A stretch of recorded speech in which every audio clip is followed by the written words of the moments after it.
I think the biggest question everyone has is what's happening with the memorandum.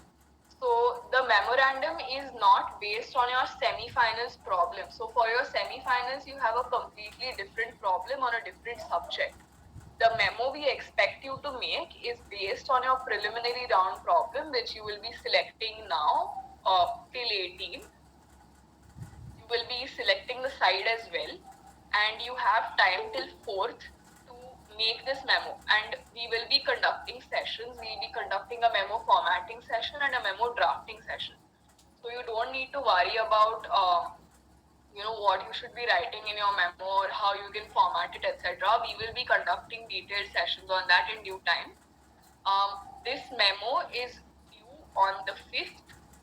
On the 5th, only those students who qualify to the semi-finals are supposed to submit the memo.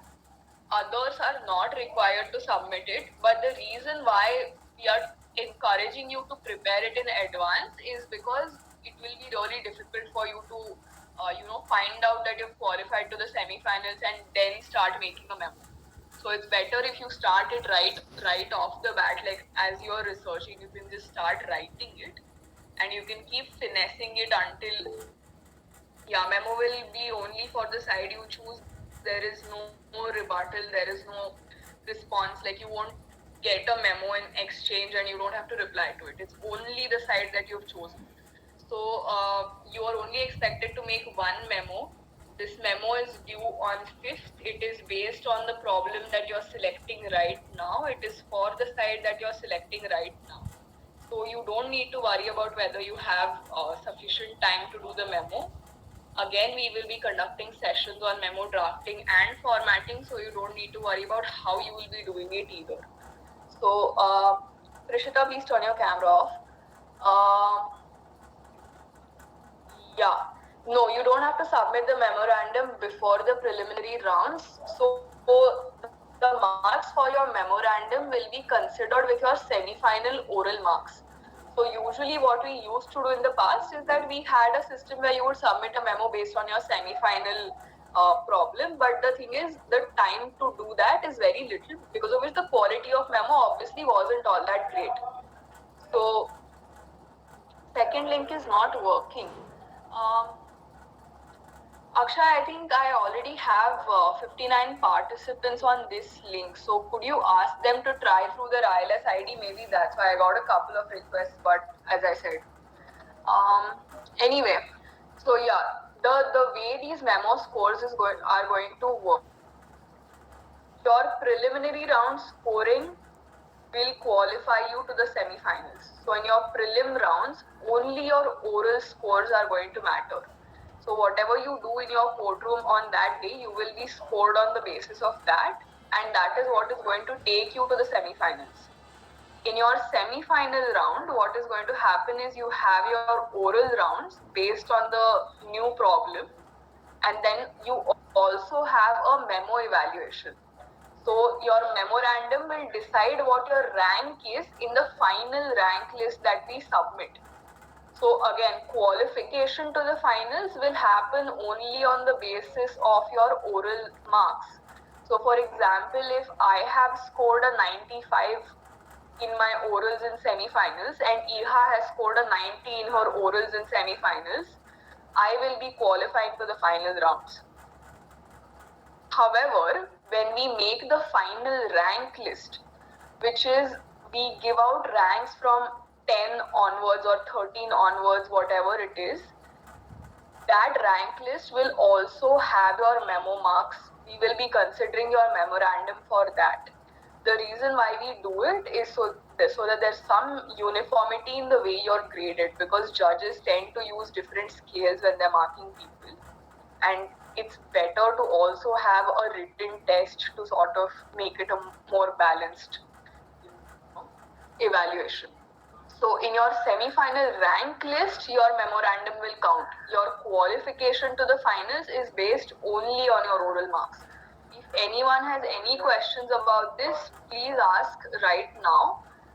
If you have more questions later, I'll obviously address them. But right now, since it's fresh and everyone's still here, if you have any questions about how you will be qualifying, what the rank list is, how it is made, etc., you can just ask me questions. What about researcher ranks? Yeah, so researchers do not have to submit a memorandum. Researchers are not required to submit a memo.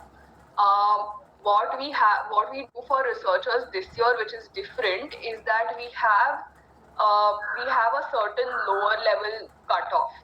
So what we observed last year is that people who had very, very low scores in certain courtrooms went through as researchers because overall that courtroom was scored pretty badly.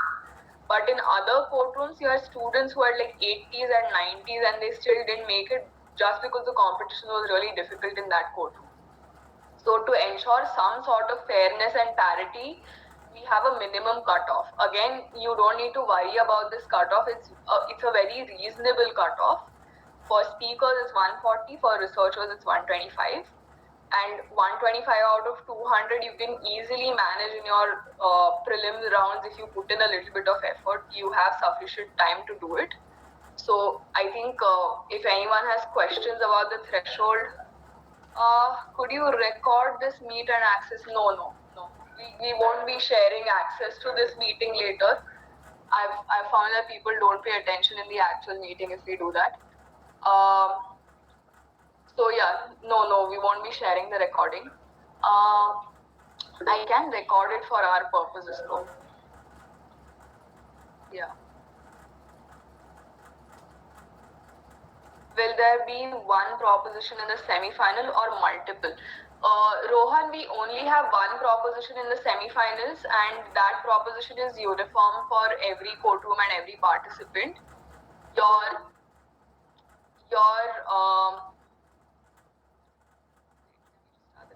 This call is now being recorded. Yeah, so there's only one proposition. To decide your side, again, you don't get a choice in the semi-finals. There's a random draw of lots. We allot you your side for the semi-finals. Can you walk us through the process from start to end? Okay, this will take some time, but I will do it. Yeah. Okay, from start to end, if you want to do it, okay. Okay, so firstly, your registration work, I think everyone has figured it out. Registration, again, one more question that I'm getting repeatedly is what roll number should I be using and what class? No, there's no new case for finals. Yeah, so the question that I'm getting again and again is what roll number do I have to use? So use the one for 2021-22. So most of us have still not given our second semester exams yet.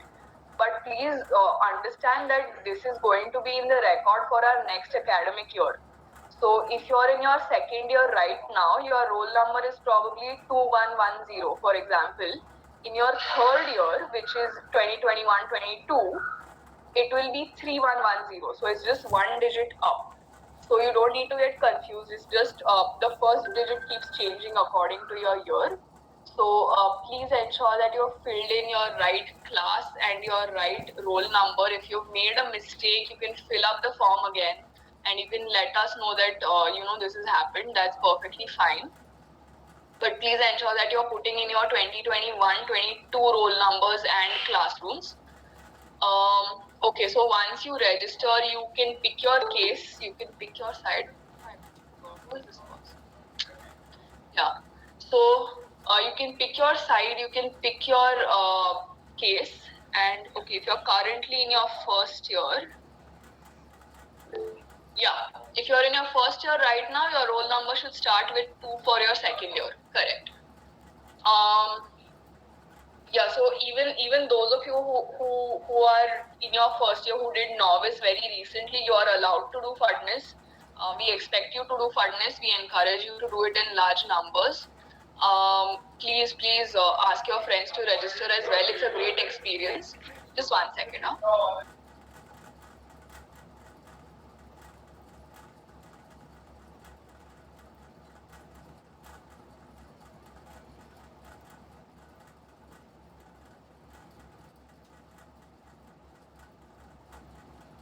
Yeah, So even those of you who are in your first year can register, and yeah, you can use your roll number which starts with a 2.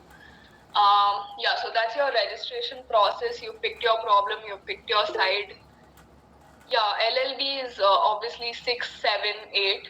So yeah, next academic year. You're right. Please don't get confused about it. This competition is for the next academic year. So please ensure that you fill in the right roll number. Okay. After that, withdrawal. If you want to withdraw from Fadnis for some reason, you need to write us an email. We have given the email address in the rule book. Iha or Debarga can just put it in the chat box as well. It's ilsfadnis2021@gmail.com. Send us an email on this ID stating your reasons for withdrawal, and we will consider it and we'll let you know if you can withdraw. For withdrawal after that, as I said earlier, there will be a penalty. We usually impose either a monetary fine, and if college would have been open, we would have asked you to work in the library for a certain number of days. But yeah, mostly it's going to be a fine. Please keep that in mind. Don't take it casually. After your withdrawal, what else? What's next? Okay. Your matchups. So if any of you are not able to find someone to register with, there's a team portal on Facebook. You can go to the team portal. You can tell us if you want to that I can't find a teammate, please help me find a teammate, whatever it is. We usually get a lot of requests from people on the last day that, I'm looking for someone this side, this case. And because there are so many people approaching us, usually we can match you up with someone if nothing is happening from your end. Worst case scenario, you register alone. There is always a possibility that we will change your side if you have registered alone. This is only for those people who have registered alone. And we will let you know within 2 days of your registration that your side has changed. So your research will not go to waste. You don't need to worry about that. We'll let you know as soon as possible. You're really at no disadvantage because in the first couple of days of your research, anyway, we'll all be going through commentaries, etc. So any reading you do during that time is useful only. It's not bad. There will be no separate orientation for each and every proposition this year. Unfortunately, a lot of our drafters have a very busy schedule.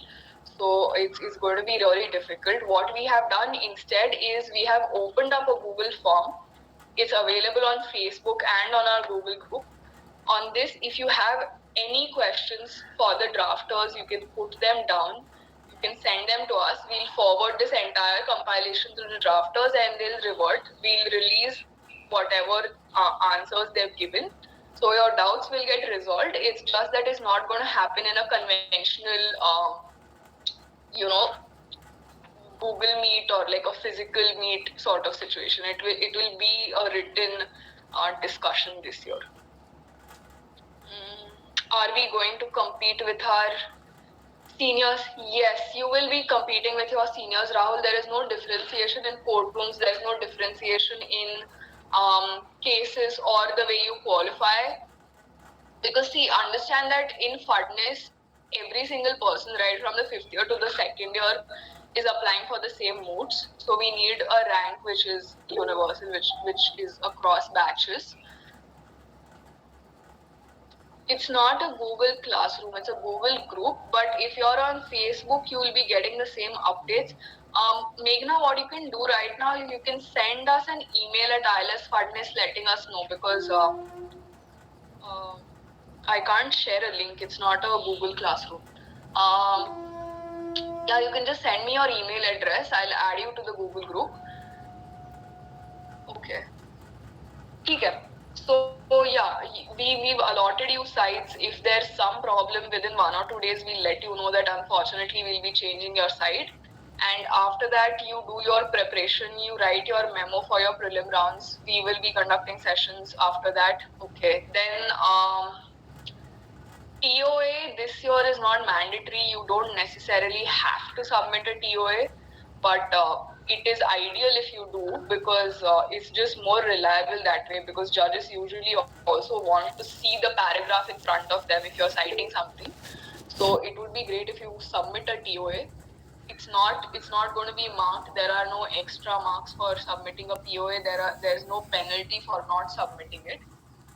It's a personal choice, it's a personal preference. But if you are submitting a TOA, then please ensure that you're doing it at least 24 hours before the competition starts, so that the court volunteers have some time to share it with the judges. The judges have some time to go through what you've done in your table of authorities. Also, a rule that we are imposing very strictly this year for your table of authorities is that there will be no case mine or India Kanun links. Those are just not acceptable. They are not official sources. You can use Supreme Court and High Court websites. It's very easy. Once you get the hang of it, you can find literally any case from the High Court and Supreme Court websites. You can link PDFs from the Supreme Court and High Court website. If you know how to access, yeah, I'll be doing authorities later. So ideally you should have access to the SCC and Manupatra IDs from ILS now. Can someone please confirm this? Is this true for the entire batch? Is this true for the entire first year batch that you don't have access to SCC or Manupatra? I don't have access to the SCC, but accessing Manupatra, we don't, means I don't know. SCC we can access. SCC, Yeah, we have access. we have both. We have one can access. No, okay, that's fine. Yeah, so you can do SCC, but the problem is SCC links are usually behind a paywall. So if you share it in a tab and I don't have an SCC access, I can't see what you're sharing. So it's ideal if you can obviously use it for research. That's great. But when you're putting links in your TOA, just ensure that it's easily accessible. Like, I don't have to log in every single time I have to check a case.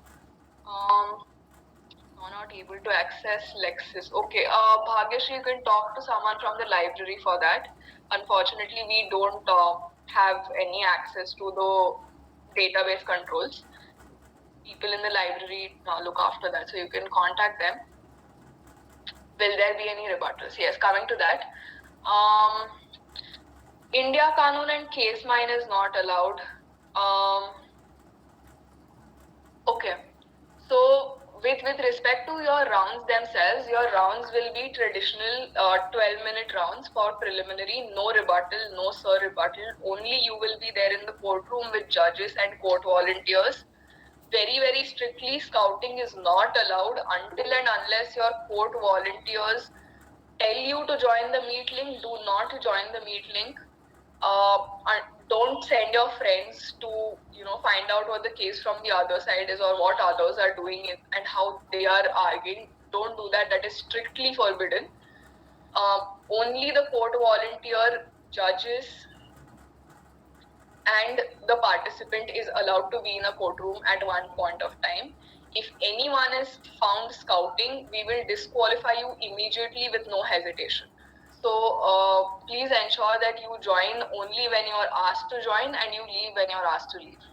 After that, if anyone is having trouble accessing the internet, or if you have some device problems, just give me one. Yeah, if you have device problems or something of that sort, then just ensure that you let us know well in advance, because it's better to organize something like a conference call from our end if you're having issues. So if on the day of the moot, before the moot, if anyone is having problem with the internet or with their device, just let us know, please. We can sort it out. You don't need to withdraw for that reason. Rebuttals and sub-rebuttals are there for your semi-finals. On the day of the preliminary round itself, after it's done, we compute your scores and we let you know who has qualified and who has gotten the researcher rank. So on the basis of that, you will know whether you've reached the semi-finals. If you have, then you are expected to submit a memo. 5th, 11:59 p.m. is the last day to send in your memo. So please ensure that you start preparing your memo right now. don't do it after you qualify because you barely have 24 hours to do it then. Start right away. Okay, for the semi-final rounds, obviously you have a fresh problem. Semi-finals, you have rebuttal, sir rebuttal, 1 minute each if you reserve time for it. If both participants agree that they don't want to do a rebuttal and sir rebuttal, it is fine, you can waive it off. It's up to the judges to decide whether they want to impose a penalty on you for not doing rebuttal, sir rebuttal. Yeah, memo will be based on your prelims problem. Yeah, rebuttal, so rebuttal, okay. Semi-finals is done. So again, from the semi-finals, you will be qualifying on the basis of your oral marks. We will let you know that you have qualified to the final round.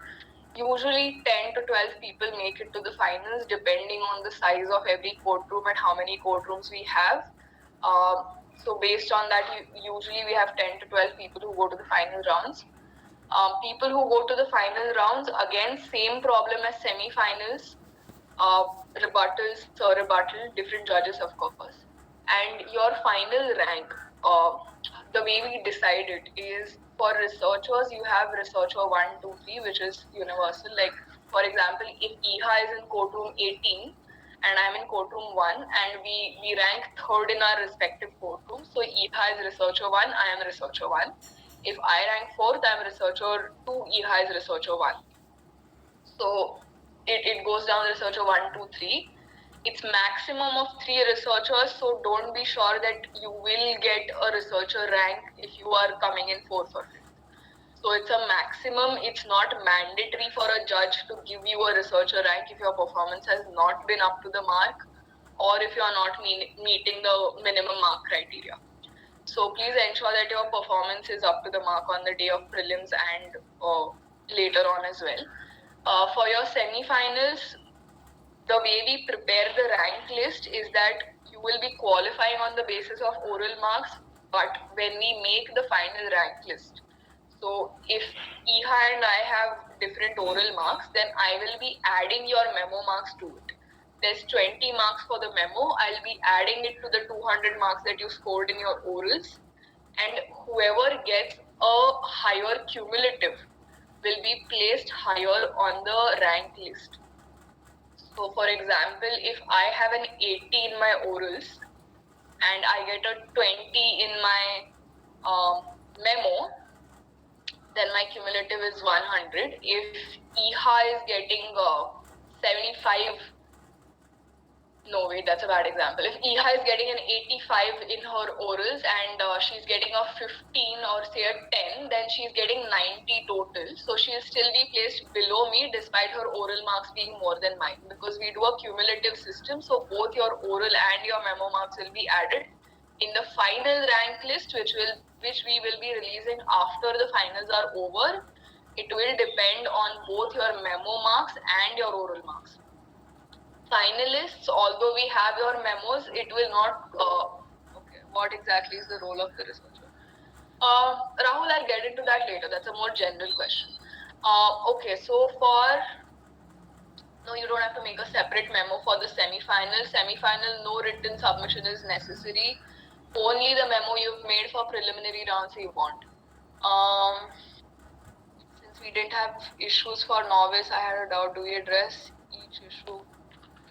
Yeah, if your case has issues framed for you, you are expected to address each and every one of them. Oh God, I forgot to introduce OC. That's okay.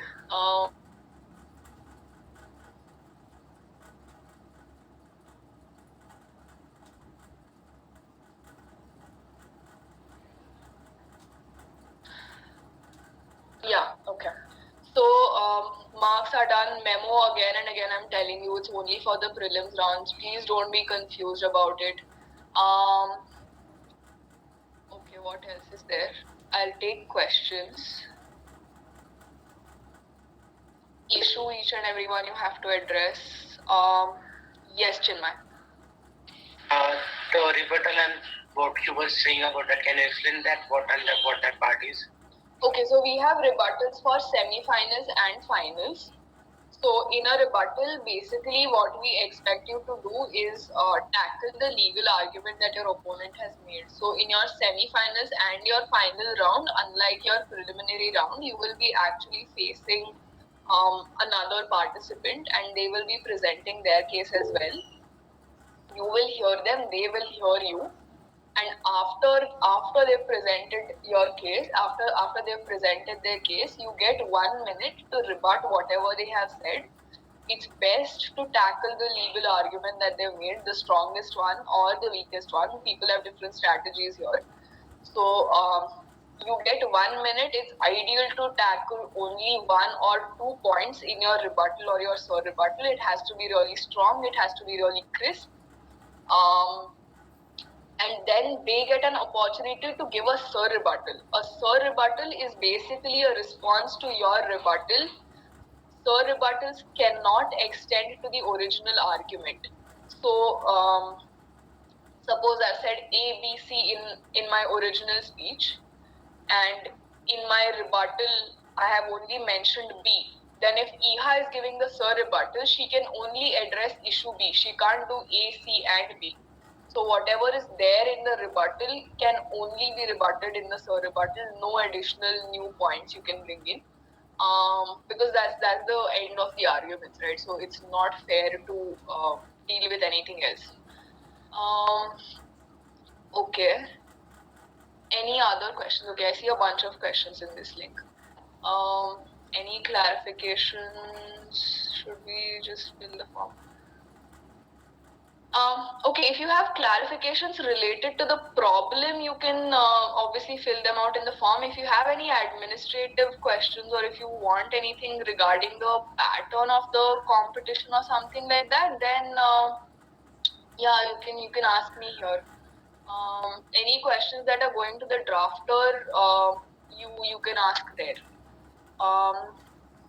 For semi-finals, okay, for semi-finals, you have a sum total of 15 minutes to do your rebuttal and your sur rebuttal. In this, you can reserve 1 minute for your rebuttal. So you have 14 minutes to speak. In the preliminary rounds, it's only 12 minutes, so there's no process of reserving time. Okay. Any other questions? You can raise your hand, you can unmute yourself.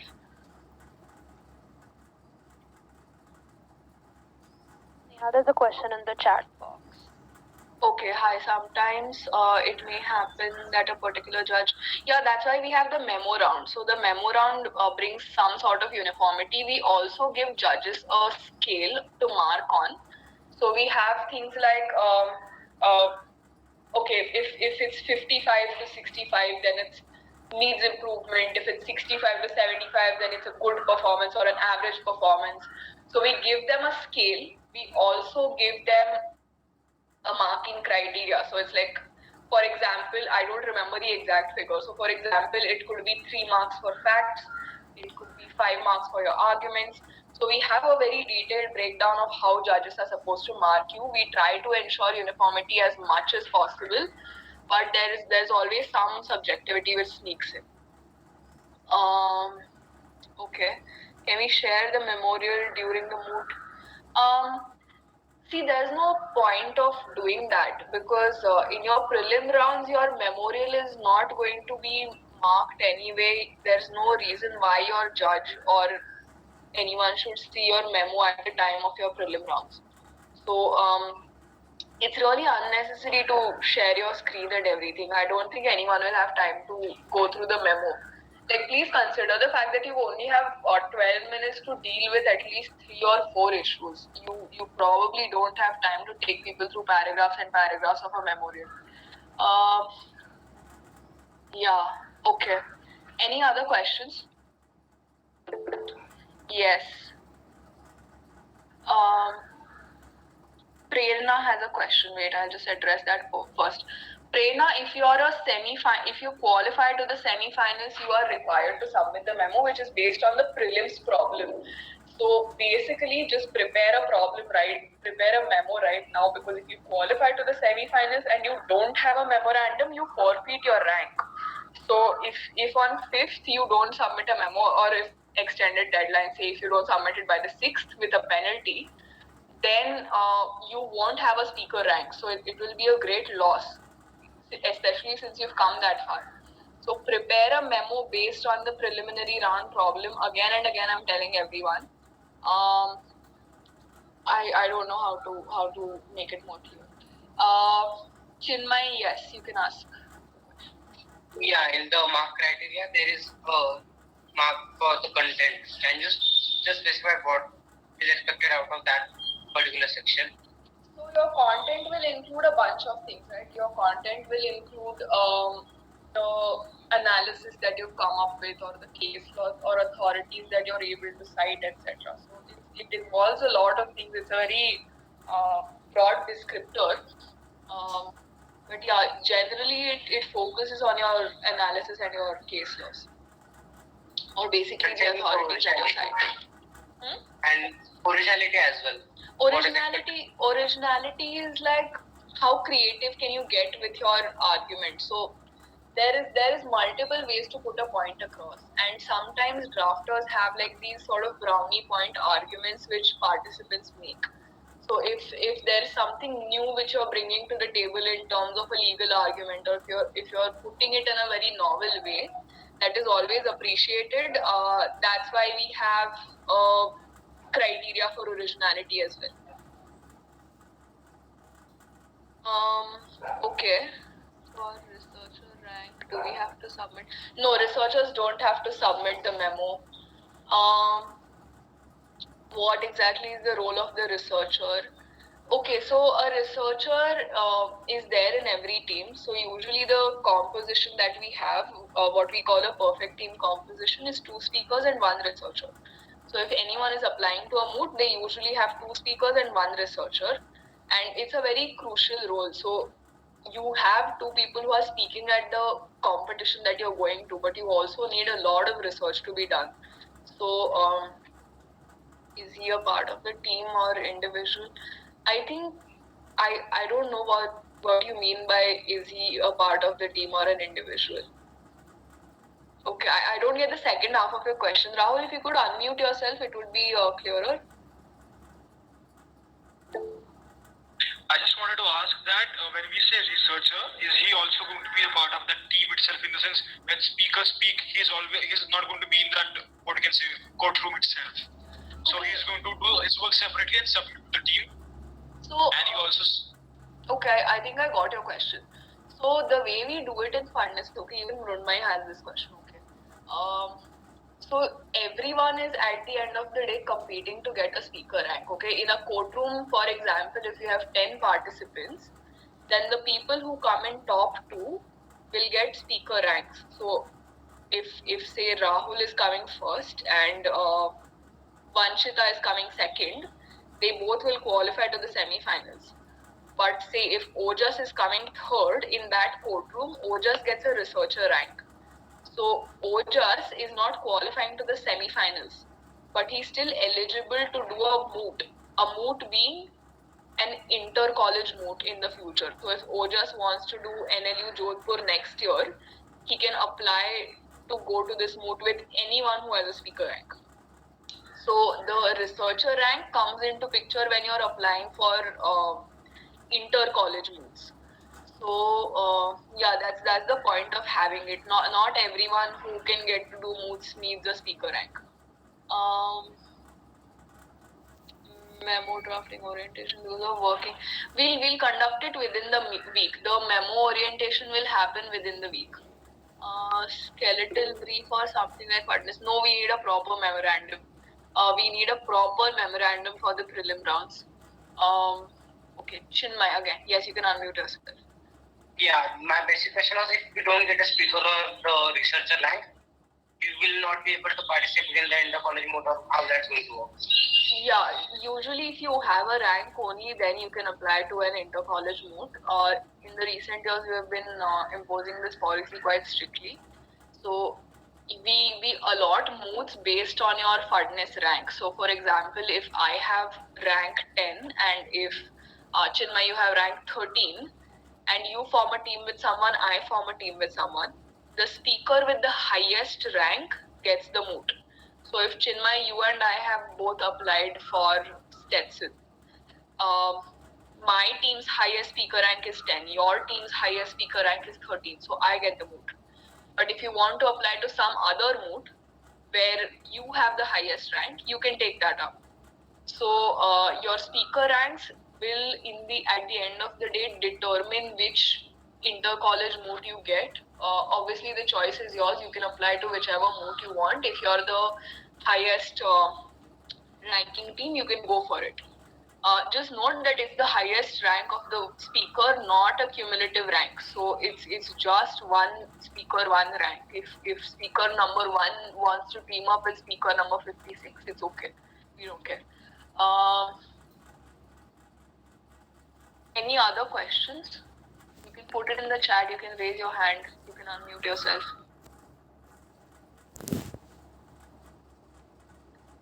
Okay, Kaushik has a question, I missed it. Will you please shortly describe the structure for semi-finals and finals? Are we going to have one-on-one elimination with rebuttals? Kaushik, no, it's not going to be a one-on-one elimination, but there will be rebuttals. So we will have both speakers in the courtroom and both of them will be presenting their sides, etc. You'll get to hear another participant present and then you get the opportunity to rebut them. But it's not a knockout system. So are our seniors going to be judges? Yes, they will be judging. Reference books, yes, we will be sharing reference books with you. I think that's the easiest thing to do. Someone had a question about commercial law as well. Yeah, so I think what we can do is we can either give you a list of books that you can download from LexisNexis, or we'll just share the book itself, whatever is more convenient for us. Anyway, we'll let you know references. Any other questions? Yes. Manva, you can unmute yourself. Yeah, hi. I think my doubt is a pretty basic one, but I guess I'm not aware with the furnace structure thing, team thing. This researcher part that you were saying, is this participant we have to bring, or you are going to allot it to us? Oh, we'll be allotting it to you. We'll be allotting a researcher rank to you. Like I was saying, if you're in a courtroom with 10 people, rank 1 and 2 in that courtroom automatically get a speaker rank. If there's someone who deserves a 3rd, 4th, 5th, we give them a researcher rank. So you don't need to take a separate test, you don't need to bring in a person, etc. You don't need to do anything extra. You just need to be there in the prelim rounds and participate. Does that answer your question? Yeah, I mean, the researcher does research for the 2 participants, the 2 speakers, or like we do the research or something. Like it is not actually clear in my mind right now. Okay, so all of this will come into picture when you're doing a moot outside ILS Law College. So if you're participating in a moot like Stetson or JESUP or something like that, there your researcher rank will come into picture. So over there, obviously, you will be forming a team with someone. You will be forming a team with say 2 speakers. Over there, you will obviously be participating in research and things like that. Over there, obviously, you have a choice to form a team with whoever you want. But yeah, all of this will come into picture only in extra inter-college moods. Yeah. Yeah. All right. Okay. Thank you. Yeah. Rahul. Neha, can I say something? Wait, just Rahul has a question. Is it related to this? No, I just want to clarify a little more about the difference between speaker and researcher that everyone is confused about. Yeah, go ahead.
Excuse me, he's not audible in this link.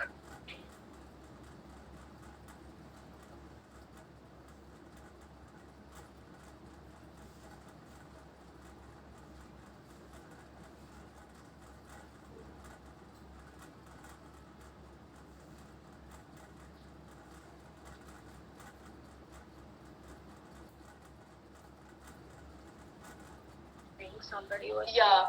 Wait, I'll just repeat for the people in the other link. So basically, I have just joined one link, so I didn't know there's another link as well. So maybe that's why. it's okay. Neha, could you just repeat it in brief? Yeah, for the yeah. others also? Yeah. Ashok, I'll just repeat for the others in the other link. What Ashok was saying basically is that until the day of your moot, everyone will be researching. Everyone will do all the research work which is needed. It's just that on the day of the inter-college moot itself, there will be two people who will be going up on that podium and speaking. That's basically the only difference. Legwork everyone has to do. Yeah, okay, I see a bunch of other questions here.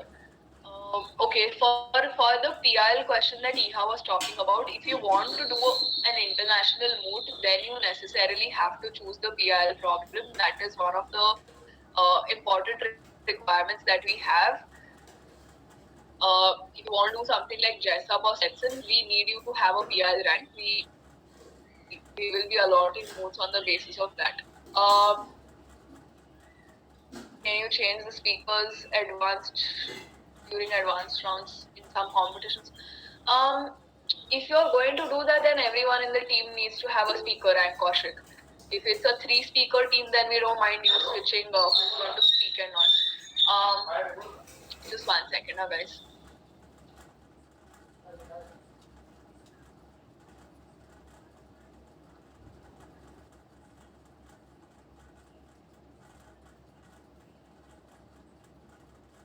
Yeah. Okay, so I see some other questions. What else? Even if you don't get a rank this year and participate in FUDNIS next year again and get rank, then yeah. So FUDNIS ranks are annual in nature. So if you get a researcher rank this year and you go as a researcher, it's fine. Next year, if you get a better rank, you can go as a speaker. If you don't get a rank this year, it's fine. Next year, you can get another rank. Yeah, so basically for international law competitions, Stuti, you need to take public international law. For moots like Jessup, for moots like Stetson, we require public international law. I'm not going to make an exhaustive list because there are a lot of moots and I don't want to miss out on anything. But any international moot, PIL is mandatory. Yes, Chinmay, you can go first and then Rahul. My question was the Ashok question. The seniors are going to be the seniors who are still in college or who has passed out of the college? No, seniors who have passed out of college. Seniors who have passed out of college will be judges for FUDNIS. There will be no ILS students who will be judging you. Rahul, you can go next. So my question was, in the first round, we are going to participate individually. Alright, in a sense, I'm going to just be in the court presenting my arguments. However, in the second round, that is in the semi-finals, we are going to be a team, right? 2 speakers and a researcher. No. That's not true. I'll just stop you right there because I don't want other people to get confused as well. In the semi-final rounds, you will still be participating individually. You will still be presenting your own argument. There will be no team for the semi-finals. I repeat one more time, your speaker ranks and your researcher ranks only come into picture when you're applying for a moot which is happening outside ILS Law College. For your semi-finals, you will be preparing on your own, you will be presenting on your own. The difference between prelims and semis is that you will have another participant who will be your opposing counsel. So your opposing counsel will come with their own preparation and their own arguments. We don't encourage people to approach their opposing counsel and ask them what they're doing the day before.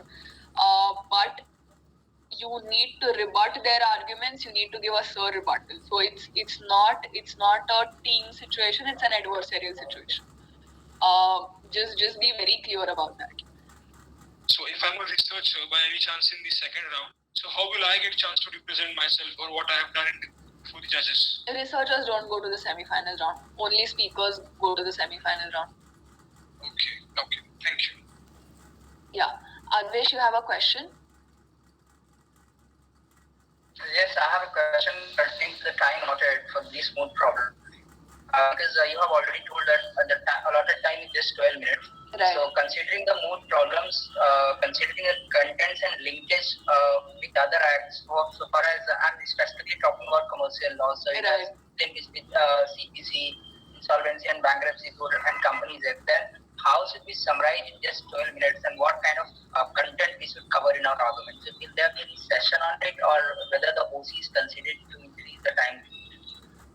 Okay, so I don't think that the time is a problem because the judges have the option of giving you an extension. Don't presume that they will. It is purely their discretion to give you an extension. Usually they end up giving people like 15 minutes, but don't presume that you'll get 15 minutes. Prepare for 12. Prepare for 12 big questions. How to do it? I think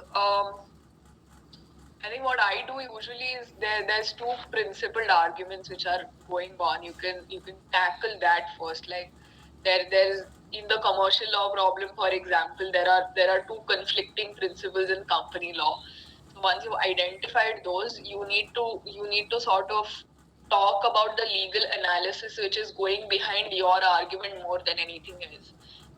Citing multiple cases for one point again is not a good idea. You can use the best authority you have on that point. Like if you have a Supreme Court case, just cite that right away. Don't cite like 10 Bombay High Court judgments. So you need to make like all these smart decisions about how you're using your time. If you do that, I think 12 minutes is more than enough to cover up your entire speech. It shouldn't be a problem. Yes. So, for example, in commercial law, there are acts. Just 1 second. Now, Khushi, the other participant is still speaking. Yeah, please continue. So, my question is, for example, in commercial law, there are 3-4 issues are involved which we supposed to discuss. So, can we sort like can we argue on only 1 point or 2 points considering the time limit? So, will it be okay or we should consider all the issues that are involved? You need to cover all the issues. You need to cover all the issues that have been listed. You can't just deal with one issue. Okay, thank you. Okay, Khushi, you can unmute yourself. Yeah, hi. So I had two questions. So first of all, you mentioned that for Jessup or Stetson, taking PIL would be mandatory in the furnace. However, is it still compulsory for moods which are not necessarily based on PIL, like the HSF Kings or FDI, for example? FDI we don't send teams to. We don't have FDI happening. HSF no. Okay. What else? Yeah, if it's not an international law moot, then it's a different issue. You can do whatever you want. You can pick any subject. If we wish to participate in any further ILS moot courts as well as moot courts outside ILS, is FUDNIS moot court rank mandatory? So there's two things. Okay, competitions within ILS, you don't need to do FUDNIS. It's not compulsory. But if you want to go to a moot outside ILS Law College, yes, FUDNIS is mandatory. I hope that answers your question. Anything else, guys? If that's it, then I think we can wrap this up. If you have any further questions, even after this, you can reach out to anyone from the OC.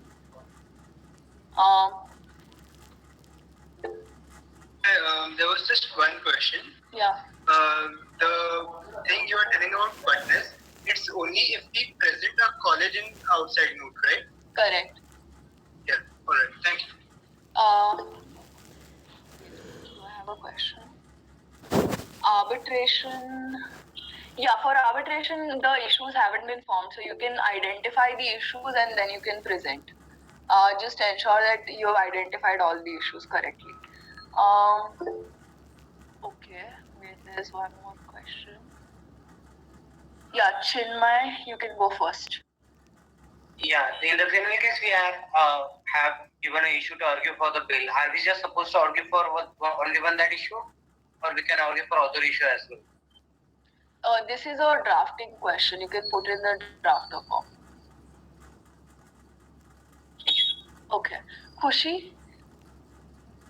Yeah. So if there are any typos in the mood problem, that also the clarification form needs to be filled out, right?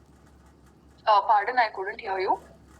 If typos in the mood proposition, for that Yeah. the clarification team. Okay, thank you. Correct. If there are any typos or if there are any mistakes in the problem, you can just put it in the clarification form. We'll take a look at it.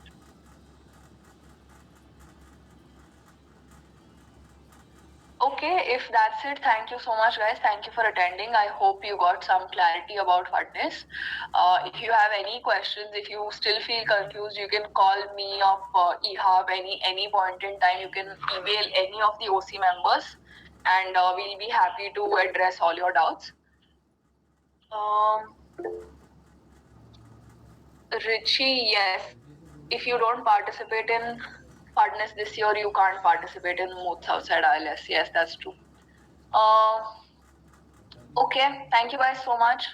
I'll end this meet now. Take care.